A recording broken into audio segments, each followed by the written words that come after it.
Magandang umaga! Ngayong araw, tatalakayin ko ang Module 2 kung saan ipinapakita ang konsepto, register at variety ng wika. Handa ka na ba? Nahati sa dalawa ang Module 2, subalit tatalakayin ko muna ang Aralin 1 kung saan dito tatalakayin ko ang bilingualismo at multilingualismo. Ano nga ba ang pagkakaiba ng dalawang ito? No?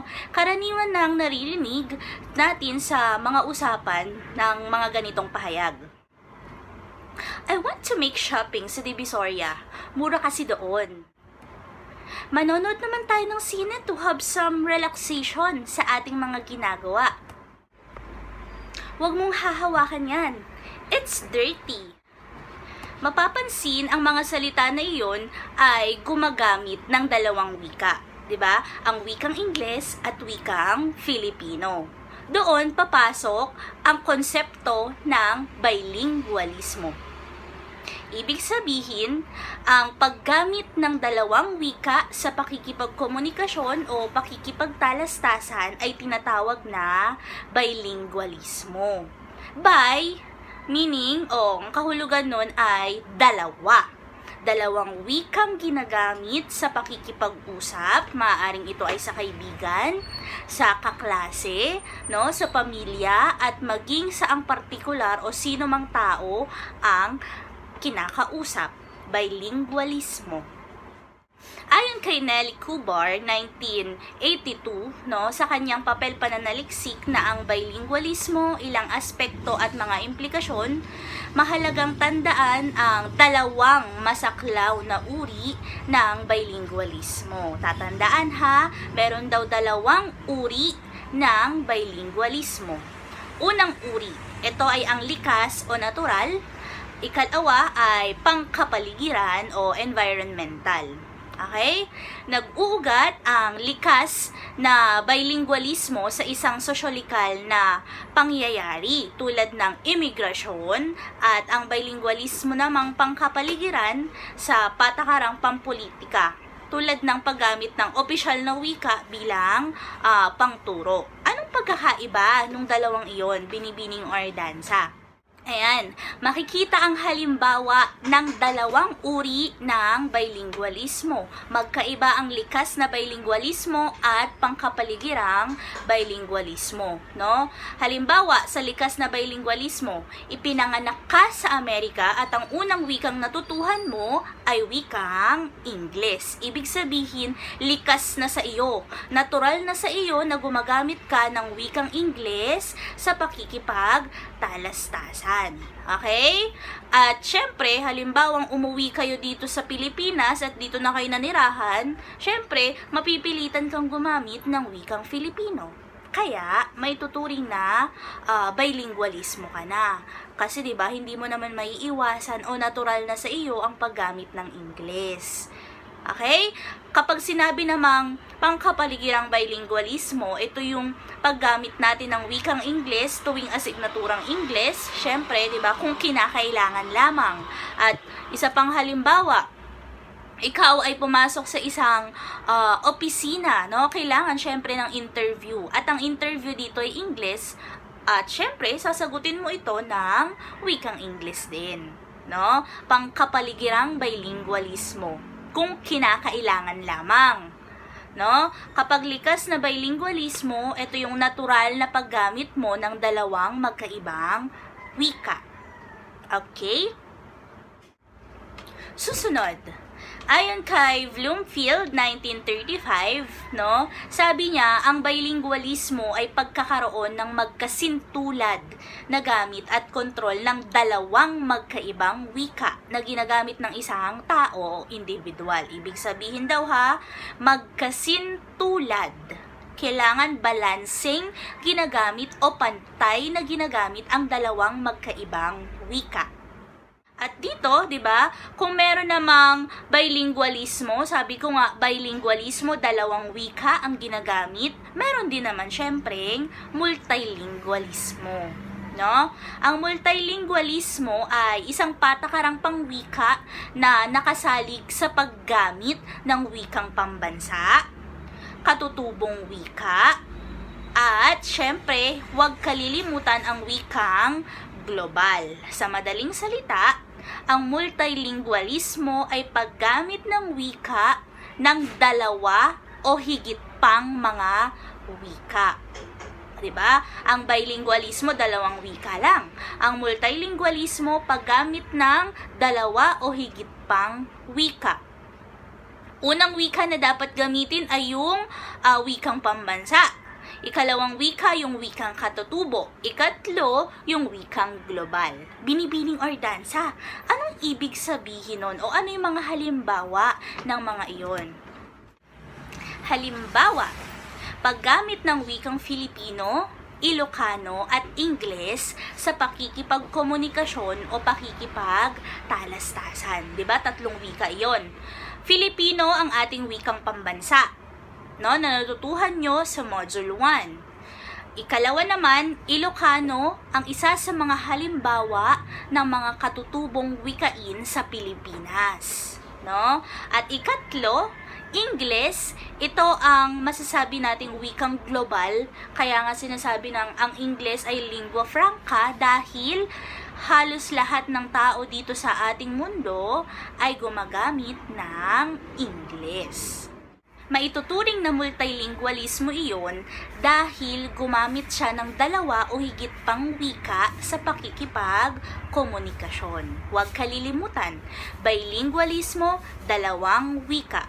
Multilingualismo, dalawa o higit pang mga wika na ginagamit sa pakikipagtalastasan. Ngayon naman, tumungo tayo sa mga dahilan sa pagkakaroon ng bilingual. No, marami daw dahilan kung bakit tayo nagkakaroon ng bilingualismo. Una, geographical proximity. Dito, ang pagkakaroon ng dalawang magkalapit na komunidad na may magkaibang wika na magdudulot ng bilingual na lipunan. Ibig sabihin, dahil magkalapit yung lugar, no, nagkakaroon na rin ng bilingualismo o gumagamit na rin sila ng dalawang wika. Halimbawa, ang lugar na Tarlac at Pampanga ay magkalapit, no? Dito, ang mga Tarlac ay karaniwang gumagamit ng Ilocano na wika, samantalang ang mga taga-Pampanga ay Kapampangan na wika ang kanilang ginagamit. Subalit, dahil nga sila ay magkalapit na lugar o komunidad, ang ilang mga naninirahan sa Tarlac ay gumagamit na rin ng Kapampangan. Ang mga ilang naninirahan sa Pampanga ay gumagamit na rin ng Ilocano. Naiintindihan? Yun ang geographical proximity. Dahil magkalapit ang lugar, no, nagdudulot ito ng bilingual na lipunan. Pangalawang dahilan, historical factors. Tumutukoy ito sa mga pangangailangan ng tao, partikular na sa gamit ng impormasyon o mga gawaing pananaliksik. No? Dahil sa kagustuhan ng tao na makakuha ng mga impormasyon, syempre, napipilitan silang pag-aralan yung ibang wika. No? Kahit ayaw naman nila, gugustuhin nila kasi mapipilitan silang pag-aralan ito para makakuha sila ng mga impormasyon. No? Historical factors. Ikatlong dahilan, migration. Ito yung paglipat ng tirahan na nagbubunsod ng pagkatuto ng ibang wika. No? Sinasabi na ito ay nagsisilbing survival para sa kanila. Halimbawa, kapag ikaw ay lumipat ng isang tirahan, no? Halimbawa, ikaw ay mula sa Maynila, no, at lumipat ka sa Visayas. Syempre, mapipilitan kang matuto ng wikang Visayas dahil, o wikang Cebuano o Waray, dahil karaniwang ang mga makakasalumuha mo doon ay nagsasalita ng ganong wika. At syempre, ma-adapt mo na yung kanilang paraan, tono ng kanilang pagsasalita, yung mga wikang kanilang ginagamit dahil yun ang naririnig mo, 'di ba? Sa madaling salita, no, meron ka ng dalawang wikang alam, ang wikang Filipino at ang wikang Cebuano o Waray. Yun ang nagbubunsod sa ating migration. Ikaapat na dahilan, relihiyon. May mga relihiyon gaya ng Islam na mahigpit na pinanatili ang paggamit ng kanilang wika. Kasi 'di ba, yung kanilang mga aral ay nakasulat sa kanilang sariling wika. Hindi natin pwedeng ibahin 'yon sa mga Muslim, 'di ba? Hindi natin pwedeng ibahin yung wikang ginagamit nila sa kanilang Quran. Samantalang halimbawa sa mga Katoliko katulad natin, 'di ba? Karaniwang nakasulat ng ating Biblia sa wikang Filipino at sa wikang Ingles. Subalit sa ibang mga relihiyon, hindi natin pwedeng maiba. Ikalimang dahilan, public international relations. Tumutukoy ito sa ugnayang panlabas ng isang bansa para higit na mapaunlad ang ekonomiya ng isang bansa, 'di ba? Isang magandang halimbawa nito kapag ang ating Pangulong Duterte ay pumupunta sa ibang bansa.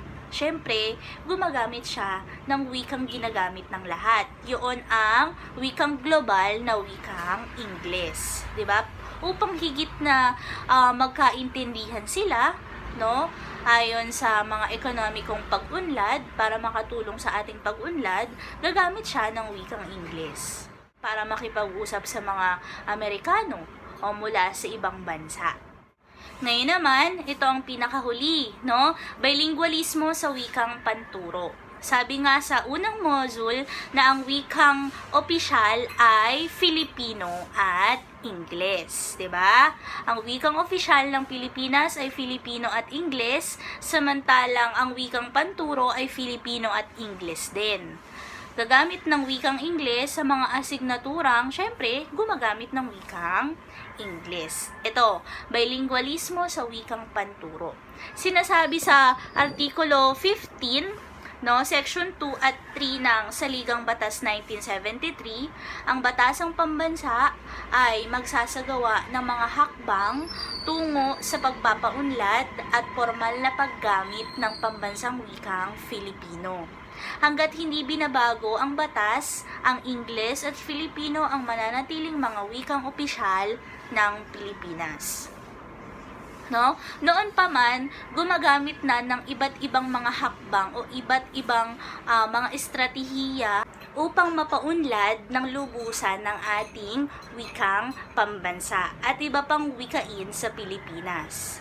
Muli, ako si Binibining Ardanza, ang inyong guro sa komunikasyon at pananaliksik sa wika at kulturang Filipino. Ito na ang Module 2, Aralin 1.